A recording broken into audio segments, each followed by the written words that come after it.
Senegal adalah tim yang akhirnya mengangkat Piala Afrika pada tahun 2022 setelah penantian puluhan tahun. Namun di edisi berikutnya, mereka justru gagal melangkah jauh dan kehilangan mahkota yang baru saja direbut. Kini, generasi emas yang membawa kejayaan itu masih lengkap. Sadio Mane, Kalidou Koulibaly, dan Edouard Mendy. Ditambah darah baru seperti Nicholas Jackson. Pertanyaannya, mampukah mereka merebut kembali tahta yang sempat terlepas? Di video ini kita akan membedah perjalanan Senegal. Kita akan melihat kembali sejarah kejayaan mereka. Luka kegagalan yang masih segar, pergantian pelatih, susunan pemain yang memadukan senior dan talenta muda diaspora, hingga peluang mereka menghadapi raksasa Afrika lain di AFCON 2025. Setelah era sukses bersama Aliou Cissé, babak baru kini dimulai. Pape Thiaw datang dengan filosofi progresif dan keberanian memberi ruang generasi baru. Namun waktunya untuk mempersiapkan tim sangat singkat, sementara ekspektasi publik tak pernah serendah ini. Mane kini tidak lagi di puncak karir. Koulibaly dan Mendy mulai dimakan usia dan wajah-wajah baru seperti Jackson serta Iliman Ndiaye diharapkan membawa energi segar.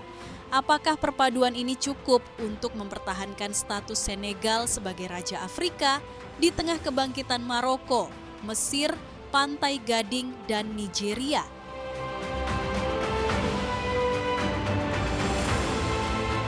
Pertama, mari kita menengok ke belakang. Senegal dulu identik dengan kisah tragis. Pada final tahun 2002, mereka sudah sangat dekat dengan trofi pertama, tetapi kalah menyakitkan dari Kamerun lewat adu penalti. Luka itu membekas sangat dalam, terutama bagi sang kapten waktu itu, Aliou Cissé. Selanjutnya, butuh hampir 2 dekade bagi Senegal untuk menebus kegagalan itu. Barulah pada tahun 2022, mereka akhirnya memutus kutukan panjang. Di final melawan Mesir, lewat drama adu penalti, Les Lions de la Teranga berhasil meraih gelar pertama mereka. Generasi emas yang dipimpin Mane, Koulibaly, dan Mendy resmi mengubah sejarah sepak bola Senegal. Setelah itu, mereka juga menjaga konsistensi di panggung dunia. Di Piala Dunia 2022, Senegal kembali menembus babak gugur, memperkuat citra mereka sebagai salah satu tim paling stabil di Afrika 5 tahun terakhir. Namun, sejarah juga menunjukkan tidak banyak tim yang bisa mempertahankan kejayaan setelah meraihnya. Apakah Senegal akan menjadi pengecualian?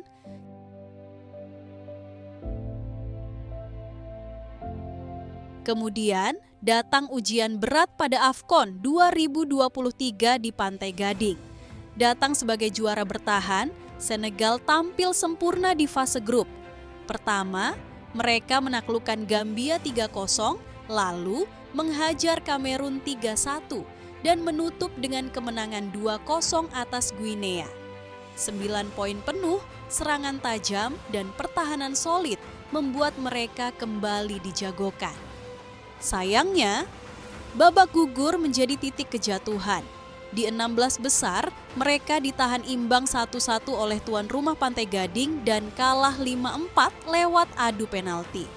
Padahal, secara statistik, Senegal tampil lebih agresif dengan 13 percobaan tembakan berbanding 8 milik lawan.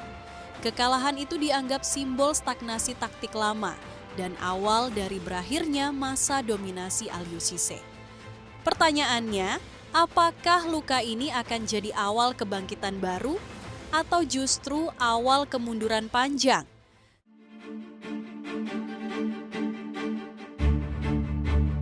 Setelah kekalahan itu, datanglah perubahan besar. Aliou Cissé akhirnya mundur pada Oktober 2024, mengakhiri era yang penuh kenangan. Setelah itu, federasi menunjuk Pape Thiaw Bouna pada Desember 2024. Thiaw membawa semangat baru. Ia dikenal progresif, ingin memberi ruang regenerasi, dan memaksimalkan kecepatan pemain sayap serta talenta diaspora. Namun tantangannya tidak ringan. Ia harus beradaptasi cepat, menyatukan pemain senior yang sangat berpengaruh dengan wajah-wajah baru yang masih mencari tempat dan melakukan semua itu dengan waktu persiapan yang sangat terbatas sebelum turnamen. Bisakah filosofi progresif Pape Thiaw langsung bekerja di panggung sebesar AFCON?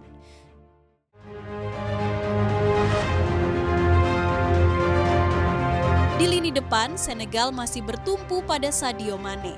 Meski kini berusia 33 tahun dan tak lagi secepat dulu, ia tetap ikon sekaligus kapten moral tim. Nicolas Jackson datang membawa energi baru. Striker muda yang musim ini dipinjam Bayern dari Chelsea itu menjadi simbol regenerasi. Di sisi sayap, Ismail Assar yang bermain di Liga Inggris masih menjadi ancaman eksplosif, sementara Iliman Ndiaye diharapkan jadi kreator serangan yang fleksibel. Di belakang, Kalidou Koulibaly masih pemimpin utama walau usia mulai menua. Edouard Mendy tetap kiper nomor 1 dengan pengalaman besar. Namun cedera panjang Moussa Niakhaté mengurangi kedalaman lini belakang. Nama lain seperti Bamba Dieng bisa jadi opsi serangan cepat dari bangku cadangan.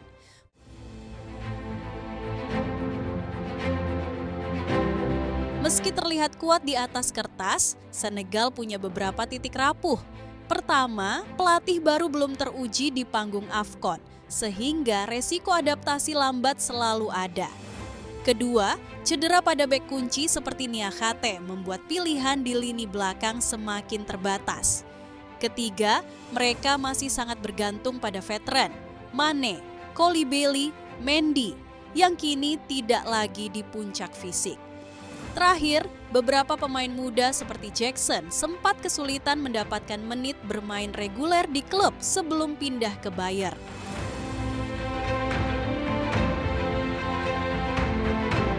Meski begitu, karakter tim ini tetap khas. Julukan mereka, The Lions of Teranga, bukan sekadar nama. Senegal selalu dikenal disiplin, fisik kuat, dan punya mental baja saat menghadapi laga besar. Perpaduan pemain senior dan diaspora memberi kepercayaan diri sebagai raja baru Afrika. Hanya saja, kreativitas serangan mereka kerap mandek saat melawan lawan yang menumpuk pemain di belakang.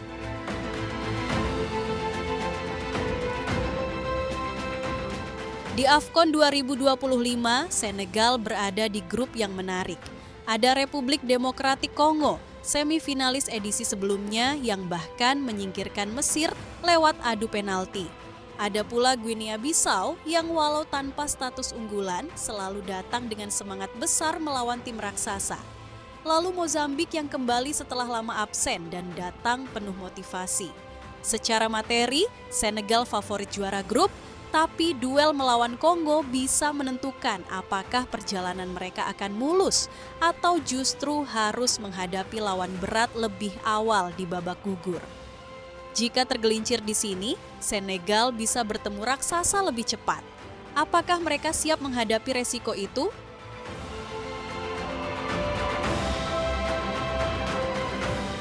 Di luar grup, persaingan makin berat. Maroko sebagai tuan rumah datang dengan generasi emas yang matang pasca Piala Dunia 2022. Mesir tetap dipimpin Mohamed Salah yang kini mendapat tandem Omar Marmoush. Pantai Gading sedang percaya diri setelah sukses menyingkirkan Senegal sebelumnya. Nigeria punya stok talenta muda yang menakutkan. Artinya, jalan Senegal jauh lebih berat dibanding saat mereka juara dulu. Jika semua berjalan sempurna, Mane fit, lini belakang tetap solid meski Niakhaté absen, dan Jackson serta Sarr tajam, Senegal bisa kembali ke final dan menjadi kandidat juara.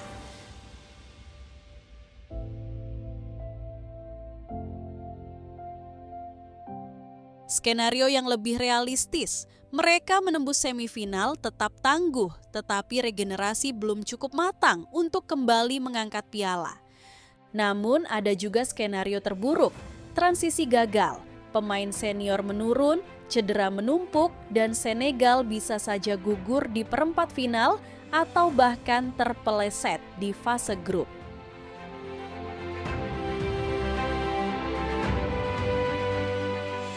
Tekanan publik sangat tinggi, Target minimal adalah semifinal, tetapi harapan sebenarnya adalah gelar kedua yang akan menegaskan era Mane sebagai kejayaan terbesar dalam sejarah Senegal.